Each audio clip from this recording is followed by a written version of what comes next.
ବାଲେଶ୍ୱରରେ ଭାଇଚାରା ସ୍ଥାପନ ନେଇ ଜିଲ୍ଲା ପ୍ରଶାସନ ଓ ପୋଲିସ ପ୍ରଶାସନ ପକ୍ଷରୁ ନିଆରା ପ୍ରୟାସ ପଥପ୍ରାନ୍ତ ନାଟକ। ବାଲେଶ୍ୱରରେ ଭାଇଚାରା ସ୍ଥାପନ କରାଇବା ନିମନ୍ତେ ଗତ ସପ୍ତାହ ଧରି ଗାନ୍ଧୀ ବିଚାର ସଂଗଠନ ମାନଙ୍କ ପକ୍ଷରୁ ଶାନ୍ତି ଅଭିଯାନ ଆରମ୍ଭ ହୋଇଛି। ବିଶିଷ୍ଟ ସର୍ବୋଦୟ ନେତ୍ରୀ କୃଷ୍ଣା ମହାନ୍ତି ଓ ଡକ୍ଟର ବିଶ୍ୱଜିତଙ୍କ ତତ୍ତ୍ୱାବଧାନରେ ଆରମ୍ଭ ହୋଇଥିବା ଏହି ଅଭିଯାନରେ ଗାନ୍ଧୀବାଦୀ ମାନେ ଉଭୟ ସମ୍ପ୍ରଦାୟ ମଧ୍ୟରେ କଥାବାର୍ତ୍ତା କରିବା ସହ ବାଲେଶ୍ୱରରେ ସ୍ଥାୟୀ ଶାନ୍ତି ସ୍ଥାପନ ଉଦ୍ଦେଶ୍ୟରେ ଏକ ପଥପ୍ରାନ୍ତ ନାଟକ ପ୍ରଦର୍ଶନ କରୁଛନ୍ତି। ଏହି ପରିପ୍ରେକ୍ଷୀରେ ଗୁରୁବାର ସନ୍ଧ୍ୟାରେ ମାଣିକମ୍ ବାରବାଟୀ ଅଞ୍ଚଳର ରାଜବାଟୀ ଛକଠାରେ ଏକ ପଥପ୍ରାନ୍ତ ନାଟକ ଅଚିହ୍ନା ଶବ ପ୍ରଦର୍ଶିତ ହୋଇଯାଇଛି। ଉକ୍ତ କାର୍ଯ୍ୟକ୍ରମରେ ଉତ୍କଳ ସର୍ବୋଦୟ ମଣ୍ଡଳୀର ଛାତ୍ରଛାତ୍ରୀମାନେ ଭାଇଚାରାକୁ ନେଇ ନାଟକ ପ୍ରସ୍ତୁତ କରିଥିଲେ। କାର୍ଯ୍ୟକ୍ରମରେ ଉପଜିଲ୍ଲାପାଳ ପ୍ରଥମେଶ ଅରବିନ୍ଦ ରାଜଶିକ୍ରେ, ସିଟି ଡିଏସ୍ପି ଶୁଭ୍ରାଂଶୁ ନାୟକ, ବରିଷ୍ଠ କାଉନସିଲର ପଦ୍ମଲୋଚନ ଲେଙ୍କା, କାଉନସିଲର ମୀନା ମହାନ୍ତି, ସୁଜିତ ଦେବ, ଗୌରାଙ୍ଗ ଦାସ, ଧୀରଜ ମହାନ୍ତି, शेख मुजुଙ୍କ समेत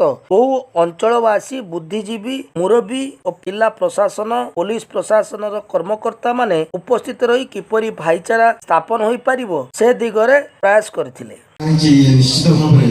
जो छोटिया अघटन घटी जाइए बालेश्वर सहर जो शांतिपूर्ण जगह ये जो भाईचारार जगह बालेश्वर किसी विशृंखला होती जो छोटिया प्रयास निश्चित भाव में भाईचारा रखिबारे आमको सहायता हेबो। समस्त मुरबी माणिकमर समस्त मुरबी जो भाई भौणी मैंने समस्ते मुरबी गुरुजन मैंने उपस्थित समस्त धन्यवाद दूसरी समस्ते एत समय देख उपस्थित रही कार्य जो प्रयास कराई समर्थन करके समस्त उपस्थित समस्त धन्यवाद। जिला प्रशासन पुलिस प्रशासन तरफ जो भली प्रयास करा बालेश्वर भाईचारा को रक्षा करने आज ये जो नाटक उद्देश्यमूलक केवल भाईचारा और शांति रक्षा करने जो शांति आमर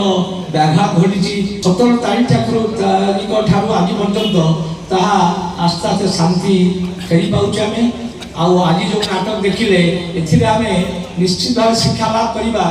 भाईचारा माने कौन भाईचारा बालेश्वर सहर रही सबुदिन रही आज रही विशेषकर ए माणिकम अंचल भाईचारा सबुदिन बजाई रखी दीर्घ 50 वर्ष घटना घटीला आम शांति कमिटी कर शांति फेरी आनी आज आम भाईचारा रही अल्प संख्यक मुसलमान संप्रदाय भाई मान अच्छा बेसी संख्यक हिंदू भाई मान समस्ते पर्व आम मिशु आम पर्व से मिशंती जहाँ भाई मैंने आज परिवेशन कर देखेले प्रकृत में आम शिक्षा लाभ करने कथा आम माणिकम शांति बजाय रही चिंता नहीं आमर मुरब्बी लोक मैंने अच्छा आम अशांतिर वातावरण को चाहूना पुलिस प्रशासन जोर दे कहूँ बालेश्वर सहर माणिकम भाईचारार सहर आम भाईचारा रही अशांति हम जहाँ घटी जाए भूली आज जो ये पुलिस प्रशासन जिला प्रशासन अनुकूल जो शांति कमिटी हम मुसलमान संप्रदाय भाई मान रे आम हिंदू संप्रदाय भाई मान रे समस्त को नहीं शांति कमिटी करी आगामी दिन में पूरा शांति माणिकम एति आशा भरसा रखी मोर वक्तव्य शेष सारा बालेश्वर गोटे भाईचारा दिग्दर्शन थिला आगक किछि खल प्रकृतिर लोकंक भितर ये हमर भाई के भितर मानकर छोट पिला मानक भितर गोटे मुंडरे पसि जाइतले जाओ पुलिस बंधु को धन्यवाद देबी से माने एबे नाटक करी से मुंडरो बाहर कर दियंतु एवं आगामी दिन रे पूजा पर्व शांति प्रभु या ही हम समस्त किलो एवं एठी जो उभय संप्रदाय जो माने समस्त हमें अछु निश्चित भाव उपलब्धि करि पारिछु जे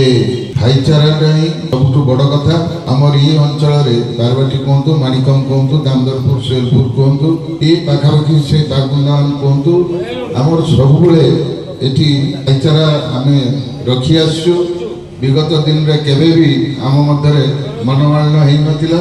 आमर सब पर्वपर्वाणी कहतु बा उभयंकर जहाँ भी घर कार्य हुए बाघर कहतु बतघर कहतु एथिरे भी आम डकाडकी अच्छी एठी आमर चुंकर साई कहतु दत्तरी साई कहतु आम भितर सबु बेले सौहार्दपूर्ण वातावरण रही आसला। भाईचारा स्थापन होवार अर्थ खाली बालेश्वर नुह सारा ओडिशा सारा देश